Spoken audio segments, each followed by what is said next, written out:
Hi, so welcome to Air Conditioning Unit 2, and as you can see I've rebuilt the box. The driver unit's still the same, and I've rebuilt the box because it was suggested to me to use these. This is the venting for things like washing machines, that sort of stuff. It's basically a metal spring covered in plastic, and it's a really quick way to get a bellows. Now I quite liked making the bellows, as you know, but I understand very often what you want to do is get to something, and a great way of doing that would be to use something like that. So I've rebuilt the box, and that's what we've actually got in there. So we've got that bellows unit. Now I've used a circular one at 100 millimeters diameter. You can get them in all kinds of sizes. I got 100 millimeters because basically that's what my tools go up to. Now it moves round about 15 centimeters, so it's round about 1.2 litres for every stroke that this does, and this does 25 strokes a minute. So we're getting 30 litres. So it's moving 30 litres of air every minute.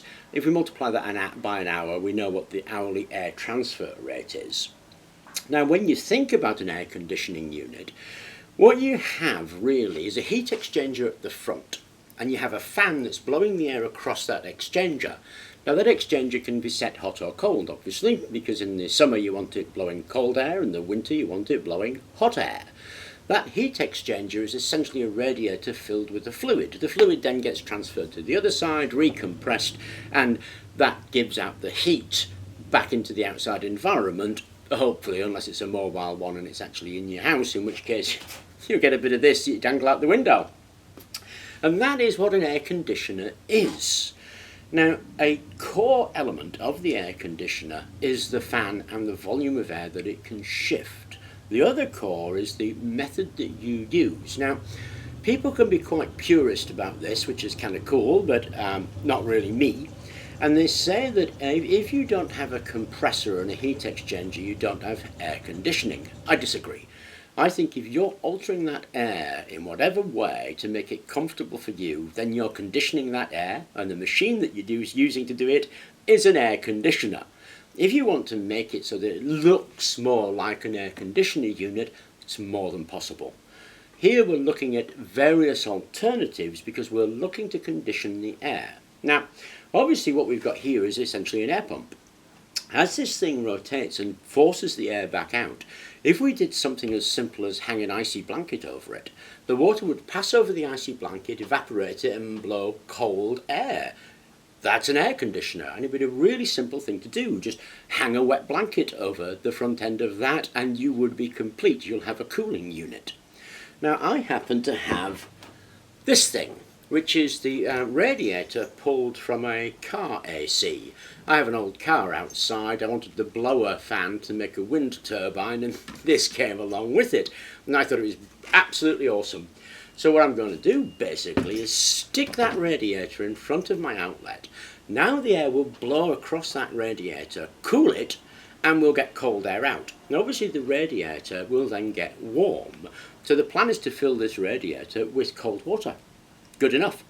Then it will blow out dry, cold air. Obviously the water will then heat up, so we can either pump it through, or we can just wait till it gets a certain temperature, empty it out and refill it with cold water.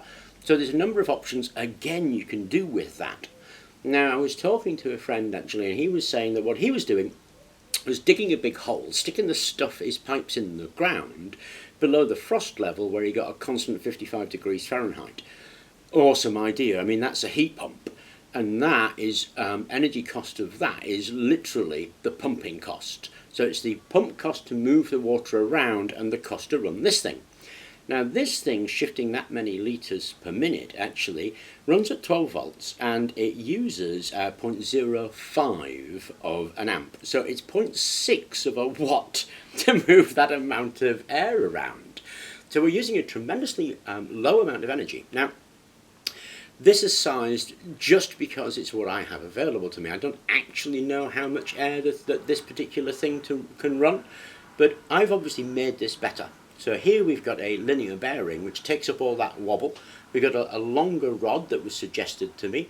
We've got some side guides here that have got roller bearings on them, so that thing moves really quite smoothly, and I'm going to give you a demonstration.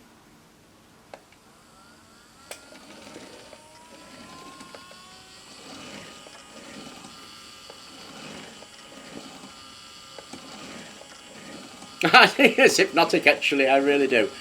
So it's quiet, it's moving 1.2 litres every time it pumps, and it's pumping over this radiator at the moment. Now, obviously, there are things we still need to do. That stroke I can make longer, and you can see I put a little lug on this. Where is it? There it is, just there.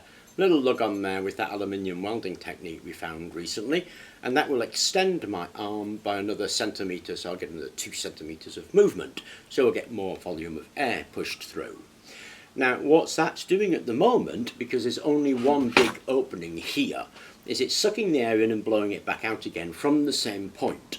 What we really want is some kind of directional capability where we can suck it from one area and blow it to another.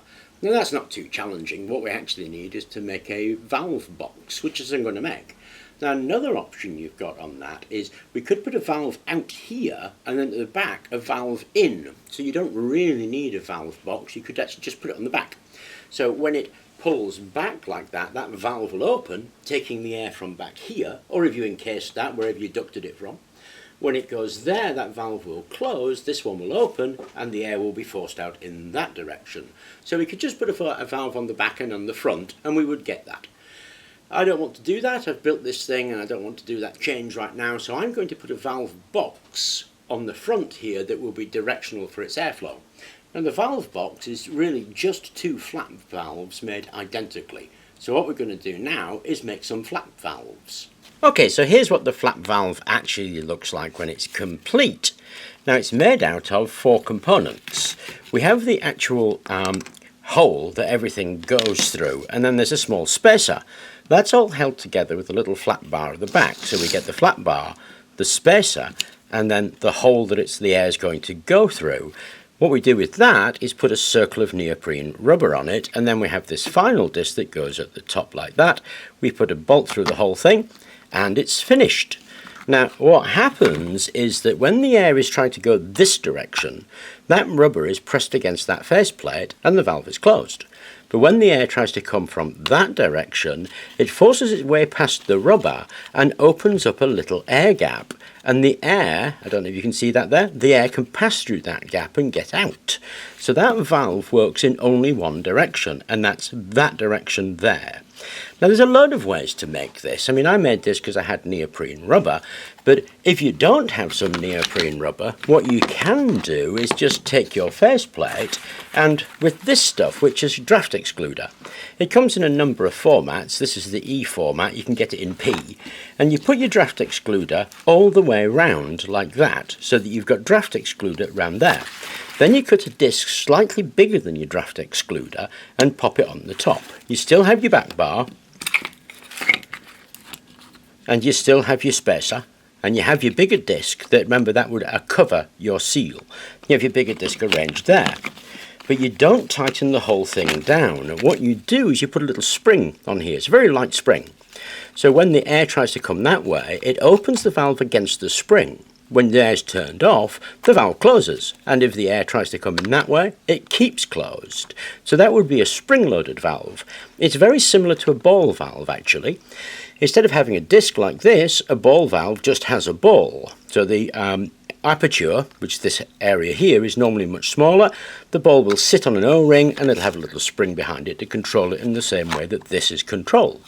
Another way to make these things, there really is a ton of ways, and this is why it's called a flap valve, is quite simply to get yourself a bit of rubber and glue it there. If you just glue it there, it will flap open when the air tries to come out. When it goes that way, it'll flap closed and stay closed when the air tries to come that way.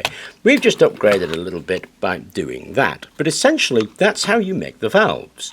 Now when we've made the valves and we put 2 of them in this arrangement, sorry, I'll have to put this one back together.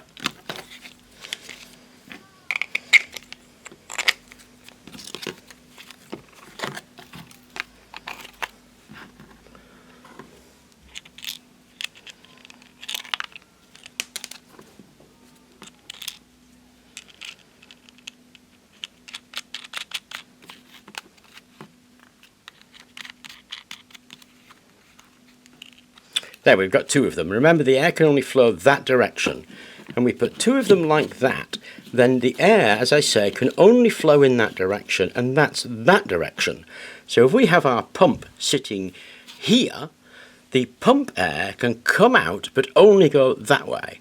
As the pump draws this way, this valve will close, this one will open, and it will only draw air in from this direction here. So that's the only route the air can take. Okay, so now we've got our two valves, we can actually arrange them in whatever orientation we like, as long as we remember to put them in that direction. Now if we put one there and one there, then this will open this way, so the air must enter here, but will exit here. Equally though, we could just do it that way, in which case the air will enter here but exit in that direction. And of course what we're going to do is blow it over this radiator, so we can put the radiator right there, so the air can be drawn in of ducting from any source you like really. If it's cold, this will make it colder. If it's warm, it'll make it colder. So we can put some ducting in to draw the air from whatever reservoir we like. It'll be pulled in and then pushed back, and as it's get pushed out, it'll go past this valve, across the radiator, and then get cooler. Now, I intend on using this radiator, but like I said before, there's absolutely nothing to stop you hanging a wet blanket in front of this. If you hang a wet blanket in front of it, you will get cold, wet air coming out of that side.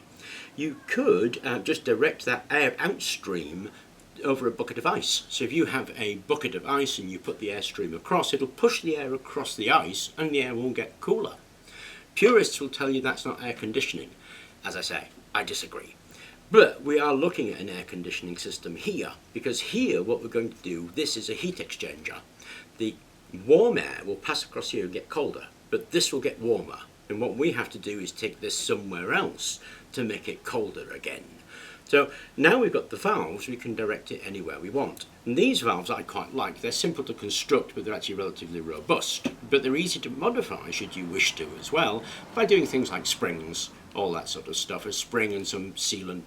But the valve themselves, really easy to make. Anyway, what we could do now is make the valve chest, and then think about what we're going to do about this.